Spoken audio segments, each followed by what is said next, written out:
کہوگے ایمان پلے سے نکل جائے گا۔ اعلیٰ حضرت امام اہل سنت رحمۃ اللہ تعالیٰ علیہ کا ایک مبارک شعر ہے، میں تو مالک ہی کہوں گا کہ ہو مالک کے حبیب، یعنی محبوب و محب میں نہیں میرا تیرا۔ امام اہل سنت مجدد دین و ملت اعلیٰ حضرت بریلوی صاحب کا نعتیہ کلام، اس نعتیہ کلام کے صفحہ 3 پہ رسول اللہ صلی اللہ علیہ وسلم کی شان میں غلو کرتے ہوئے کیا کہتے ہیں؟ اے نبی، میں تو مالک ہی کہوں گا کہ تم ہو مالک کے حبیب۔ اللہ مالک ہے نا، کہا اے رسول میں تجھے بھی مالک ہی کہوں گا، اللہ بھی مالک ہے، تو بھی مالک ہے، میں تو تجھے مالک ہی کہوں گا کہ تم ہو مالک کے حبیب، یعنی محبوب و محب میں نہیں میرا نہیں تیرا۔ آپ اللہ کے حبیب ہو، اللہ بھی مالک ہے اور آپ بھی مالک ہو۔ یہ بالکل ایسے ہی ہے، کسی کو اپنی بیوی پر بہت پیار آئے اور بیگم کے سامنے بڑے پیار اور محبت سے کھڑے ہو کر کہے بیگم میری امی جو ہے وہ آپ سے بڑی محبت کرتی ہے، آپ میری امی کی محبوب ہو، تو میں ان کو بھی امی کہتا ہوں، آج سے آپ کو بھی امی کہوں گا۔ رشتہ باقی رہے گا، ڈنڈے بجائے گا۔ بیوی بیوی ہے، جتنی مرضی محبت کر لو، وہ ماں نہیں بن سکتی۔ رسول رسول ہے، یہ عبداللہ ہے، یہ رسول اللہ ہے، اس کو اگر مالک کہوگے ایمان پلے سے نکل جائے گا۔ جنت کا مالک حضور کو بولنے پر، سارے خزانوں کا مالک حضور کو کہنے پر اگر شرک کا فتویٰ لگتا ہے تو یہ شرک کا فتویٰ کن کن لوگوں پر لگتا ہے، اور یہ حضور کا مالک ہونا کیسے شاندار اور روشن دلائل کے ساتھ قرآن اور حدیث میں ہمیں نظر آتا ہے۔ سب سے پہلے دیکھیں سورہ آل عمران کی آیت نمبر 26 میں اللہ تعالیٰ نے ارشاد فرمایا، قل اے حبیب آپ فرما دیجئے، اے اللہ مالک الملک، تو ساری بادشاہت کا مالک ہے، تؤتی الملک من تشاء، یہ سلطنتیں یہ بادشاہتیں تو جس کو چاہتا ہے عطا فرماتا ہے۔ معلوم ہوا کہ اللہ تبارک و تعالیٰ اگر اپنے خزانوں کا مالک کسی کو بنانا چاہے، اپنی سلطنتوں کا کسی کو مالک بنانا چاہے، تو اللہ تعالیٰ مالک بنانے پر قادر ہے، اور اللہ نے خود ارشاد فرمایا کہ یہ اللہ ہے جو جسے چاہتا ہے اپنی سلطنت کا مالک بنانے پر قادر ہے اور بناتا ہے۔ اب تاجدار کائنات کو اللہ تعالیٰ نے کیسی کیسی شاندار ملکیتیں عطا فرمائی ہیں۔ بخاری کی حدیث ہے، حضور علیہ الصلوۃ والسلام ارشاد فرماتے ہیں، وَاعْلَمُوا، اے لوگوں جان لو، ان الارض للہ ورسولہ، بے شک اللہ اور اس کا رسول زمین کا مالک ہے۔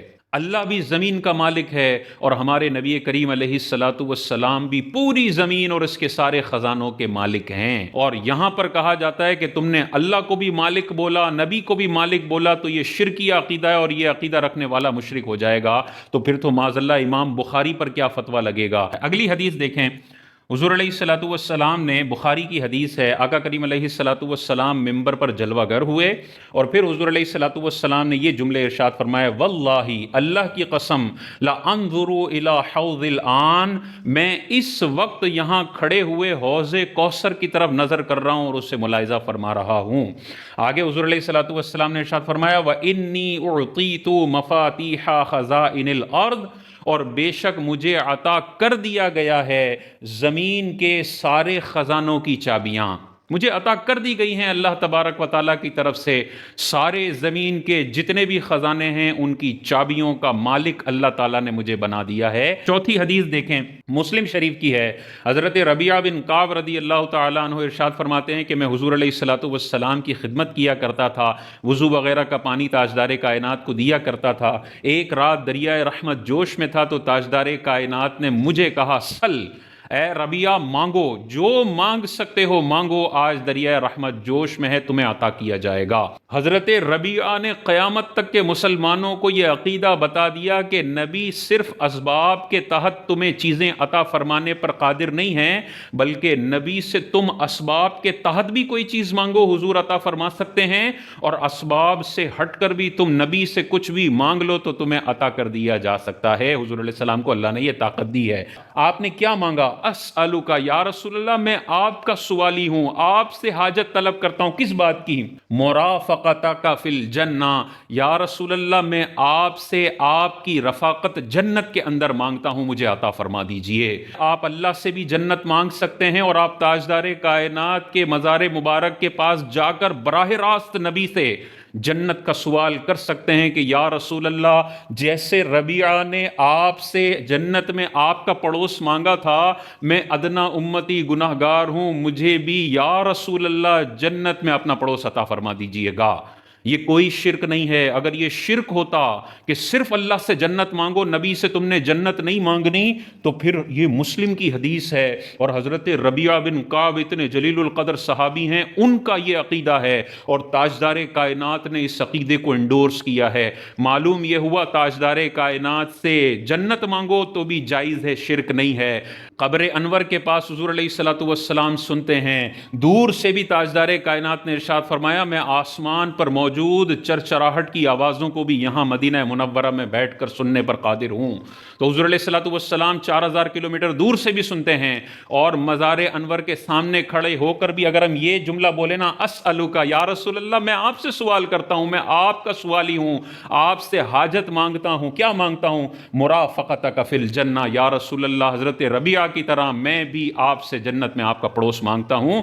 حضور علیہ الصلوۃ والسلام نے کیا ارشاد فرمایا؟ اے ربیعہ، اس کے علاوہ بھی کچھ ہے یا بس یہی؟ ربیعہ ارشاد فرماتے ہیں بس یہی چاہیے، یہ اس سے بڑی کوئی اور نعمت نہیں ہے کہ جنت میں آپ کا پڑوس مل جائے۔ حضور علیہ الصلوۃ والسلام نے ارشاد فرمایا پھر کثرت سجود سے میری مدد کرو۔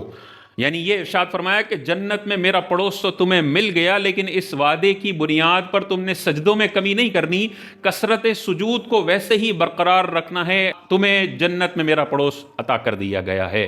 اندازہ کریں کیسی ملکیت اللہ نے اپنے حبیب کو جنت پر عطا فرمائی ہے، کہ جس کو جنت عطا فرمانا چاہیں حضور عطا فرما سکتے ہیں، اور قیامت تک کے مسلمان اگر حضور سے جنت کا سوال کریں تو یہ مسلم کا عقیدہ ہے، واضح طور پر صحابہ کا عقیدہ ہے، واضح طور پر حضور علیہ الصلوۃ والسلام کا اجازت دیا ہوا عقیدہ ہے۔ اسی حدیث کے تحت ملا علی قاری رحمۃ اللہ تعالی علیہ کیا ارشاد فرماتے ہیں؟ دیکھیں، ملا علی قاری اتنی جلیل القدر ہستی ہیں، ہر دیوبندی ان کو تسلیم کرتا ہے۔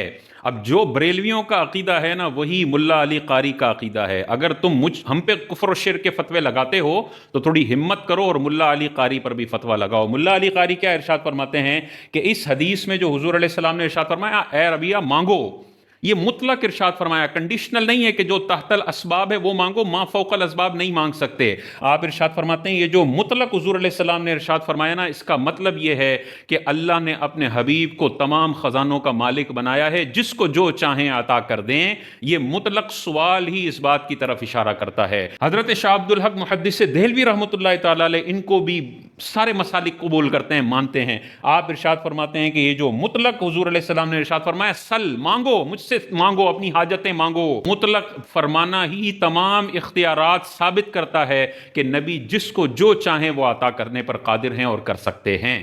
تو یہ صرف بریلویوں کا عقیدہ نہیں ہے، بلکہ 1400 سال کے صحابہ کا بھی یہی عقیدہ ہے، بڑے بڑے اکابرین امت کا بھی یہی عقیدہ ہے، جن کو ہر مسلک قبول کرتا ہے۔ لیکن شرک کا جو فتویٰ ہے نا، وہ صرف بر صغیر کے بریلویوں کے لیے رکھا گیا ہے۔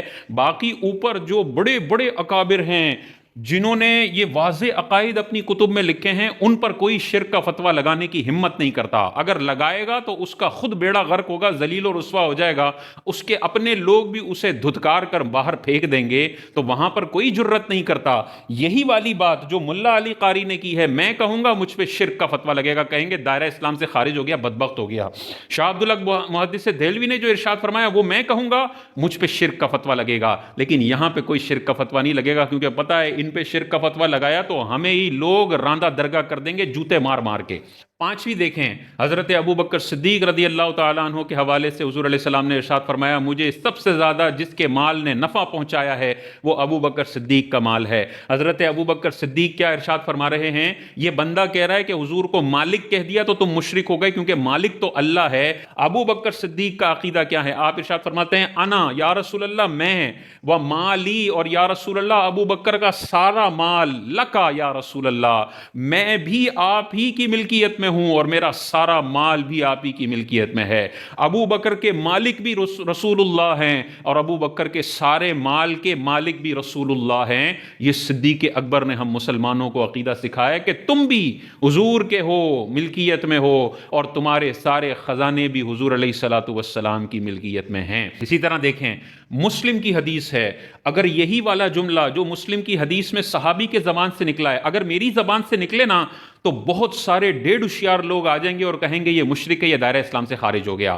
لیکن جب ان کو بتایا جائے گا نا کہ یہی جملہ صحابی رسول نے مسلم کی حدیث میں فرمایا ہے تو پھر پسینے نکل جائیں گے اور بندہ ذلیل ہو کر دفع ہو جائے گا. کیا جملہ ہے؟ مسلم کی حدیث ہے. حضرت ابو مسعود انصاری رضی اللہ تعالی عنہ اپنے غلام کو مار رہے تھے، اپنے غلام کو تنبیہ کر رہے تھے، ڈانٹ رہے تھے. وہ غلام مار کھاتے ہوئے کیا کہتا ہے؟ اعوذ برسول اللہ. ہم کہتے ہیں نا اعوذ باللہ، میں اللہ کی پناہ طلب کرتا ہوں شیطان مردود سے. صحابی رسول نے کیا ارشاد فرمایا؟ اعوذ برسول اللہ، میں اللہ کے رسول کی پناہ طلب کرتا ہوں. تو اب دیکھیں کیسا زبردست جملہ ہے، اعوذ باللہ اور اعوذ برسول اللہ، میں اللہ کی پناہ طلب کرتا ہوں. یہ ہم نے قرآن میں دیکھا، لیکن صحابی نے ارشاد فرمایا اعوذ باللہ بھی بہترین جملہ ہے، میں اللہ کی پناہ طلب کرتا ہوں. اور اعوذ برسول اللہ، میں اللہ کے رسول کی پناہ طلب کرتا ہوں، یہ بھی شاندار جملہ ہے اور اس سے بھی تمہاری مشکلیں آسان ہو جائیں گی. جیسے ہی انہوں نے اعوذ برسول اللہ کہا، فوراً ابو مسعود انصاری نے ہاتھ ان کا چھوڑ دیا، مارنا چھوڑ دیا. اور حضور علیہ الصلوۃ والسلام نے ابو مسعود سے ارشاد فرمایا کہ جتنا تو اس غلام پر قادر ہے، تیرا رب تجھ پر اس سے زیادہ قادر ہے. یہ سنتے ہی ابو مسعود انصاری رضی اللہ تعالیٰ عنہ نے ان کو آزاد کر دیا. اسی طرح دیکھیں بخاری کی حدیث ہے، جنت پر حضور علیہ الصلوۃ والسلام کیسی ملکیت رکھتے ہیں. بخاری کی حدیث ہے، سورج گہن کی نماز حضور علیہ الصلوۃ والسلام پڑھا رہے تھے تو نماز کے دوران صحابہ ارشاد فرماتے ہیں آپ کچھ لینے کے لیے آگے بڑھے اور پھر آپ پیچھے ہٹ گئے. جب نماز ختم ہوئی تو ہم نے حضور علیہ الصلوۃ والسلام کی بارگاہ میں سوال کیا کہ یا رسول اللہ صلی اللہ علیہ وسلم، آج ہم نے بڑا عجیب سا منظر دیکھا کہ آپ نماز میں کچھ آگے بڑھے کچھ پیچھے ہوئے، یہ کیا معاملہ ہے؟ تو حضور علیہ الصلوۃ والسلام نے ارشاد فرمایا کہ مجھے جنت دکھائی گئی اور جنت جب میں نے دیکھی تو میں نے چاہا کہ اس کے پھلوں کا خوشہ نیچے لے آؤں، لیکن اگر میں اسے لے آتا تو تم ساری زندگی اسے کھاتے رہتے اور وہ کبھی ختم نہ ہوتا. اندازہ کریں کیسی طاقت اللہ نے ہمارے نبی کو عطا فرمائی کہ نگاہ اٹھائیں تو ساتوں آسمانوں پار جنت کو دیکھ بھی لیتے ہیں اور ہاتھ بڑھائیں تو جنت میں ہاتھ چلا بھی جاتا ہے. اور قدرت کیسی عطا فرمائی کہ انگور کا خوشہ ہاتھ میں لینا چاہیں تو لے بھی لیتے ہیں اور توڑ کر دنیا میں لانا چاہیں تو یہ طاقت بھی اللہ تعالیٰ نے حضور علیہ السلام کو جنت پر عطا فرمائی ہے. ایسی ملکیت عطا فرمائی ہے کہ جنت میں انٹر بھی کرتے ہیں اور جنت کے پھلوں کا خوشہ توڑ کر نیچے بھی لا سکتے ہیں. لیکن حضور لائے کیوں نہیں؟ اس لیے نہیں لائے کہ حضور کو طاقت نہیں تھی، طاقت تو تھی، اسی لیے تو فرمایا میں لانا چاہ رہا تھا، لیکن صرف اسی لیے نہیں لایا کہ لے آتا تو تم کھاتے رہتے، وہ ختم نہ ہوتا تو غیب ظاہر ہو جاتا. تو معلوم یہ ہوا کہ اللہ جس کو سلطنت کی بادشاہت عطا فرمانا چاہے عطا فرما سکتا ہے. اور بخاری کہہ رہی ہے کہ اللہ کی زمین کے سارے خزانوں کے مالک اللہ نے اپنے حبیب کو بنایا ہے. بخاری کی دوسری حدیث کہہ رہی ہے کہ حضور علیہ السلام ارشاد فرماتے ہیں دنیا کے سارے خزانوں کی چابیاں اللہ تعالیٰ نے مجھے عطا فرما دی ہیں. مسلم کی حدیث کہہ رہی ہے کہ حضور علیہ السلام کسی کو جنت عطا فرمانا چاہیں تو عطا فرما سکتے ہیں اور ہم براہ راست حضور سے جنت کا سوال کرنا چاہیں تو کر سکتے ہیں. یہ صحابہ کا بھی عقیدہ ہے. اسی طرح ملا علی قاری نے اپنی کتاب میں لکھا حضور مختار کل ہیں، جس کو جو چاہیں عطا کر دیں. شاہ عبد الحق محدث دہلوی رحمۃ اللہ تعالی علیہ نے ارشاد فرمایا کہ حضور نے یہ جو فرمایا کہ مانگو اور مطلق ارشاد فرمایا اور جنت میں اپنا پڑوس ان صحابی کو مانگنے پر دے دیا، معلوم یہ ہوا کہ اللہ نے اپنے حبیب کو بہت ساری ملکیتیں عطا فرمائی ہیں. اسی طرح ابو بکر کہہ رہے ہیں یا رسول اللہ میرے بھی مالک آپ ہیں، میرے مال کے بھی مالک آپ ہیں. مسلم کی حدیث میں صحابی رسول کہہ رہے ہیں اعوذ برسول اللہ، میں اللہ کے رسول کی پناہ طلب کرتا ہوں اور ان کو پناہ مل بھی جاتی ہے، مارنا پیٹنا بھی ختم ہو جاتا ہے اور ان کو آزادی کے پروانے بھی جاری کر دیے جاتے ہیں. اور حضور علیہ السلام یہ سارا معاملہ سن رہے ہوتے ہیں. معلوم ہوا یہ صرف شرک کے ڈھکوسلے ہیں، یہ جعلی شرک کی فتوے ہیں، ان کو ردی کی ٹوکری میں پھینک دینا چاہیے کیونکہ یہ شرک کے فتوے مان لیے نا تو روئے زمین پر پھر کوئی بھی شرک کے فتوے سے اپنے آپ کو بچانے میں کامیاب نہیں ہو سکے گا. یہ سارے دلائل اپنے ذہن میں رکھیں اور پھر اعلی حضرت کا یہ شاندار شعر اپنے ذہن میں لائیں. میں تو مالک ہی کہوں گا کہ ہو مالک کے حبیب، یعنی محبوب و محب میں نہیں میرا میرا تیرا، اللہ بھی مالک ہے، حضور علیہ الصلوۃ والسلام کو بھی اللہ نے ملکیتیں عطا فرمائی ہیں، اللہ بھی دیتا ہے، اور حضور علیہ الصلوۃ والسلام بھی جس کو جو چاہیں اللہ کی عطا سے دینے پر قادر بھی ہیں، اور اپنے صحابہ کو انہوں نے بے شمار خزانوں سے نوازا بھی ہے۔ جو اس کو شرک کہتا ہے اس نے پھر صحابہ پر بھی معاذ اللہ شرک و کفر کے فتوے لگا دیے ہیں، تو ایسے شرک کے فتووں کو گٹر کی نالیوں میں پھینکنا چاہیے، کیونکہ ان شرک کے فتووں سے پھر کوئی بھی بچنے والا نہیں ہوگا، لہذا ان سے برات کا اعلان کریں اور ان بخاری مسلم کی حدیثوں کو سینوں سے لگا لیں، اور ذہن میں یہ رکھیں کہ اللہ اگر کسی کو ملکیتیں اور سلطنتیں دینا چاہے تو قرآن میں اللہ نے کہہ دیا میں دے سکتا ہوں، اور بخاری مسلم چیخ چیخ کر کہہ رہی ہیں کہ اللہ نے حضور کو مالک بنا دیا ہے۔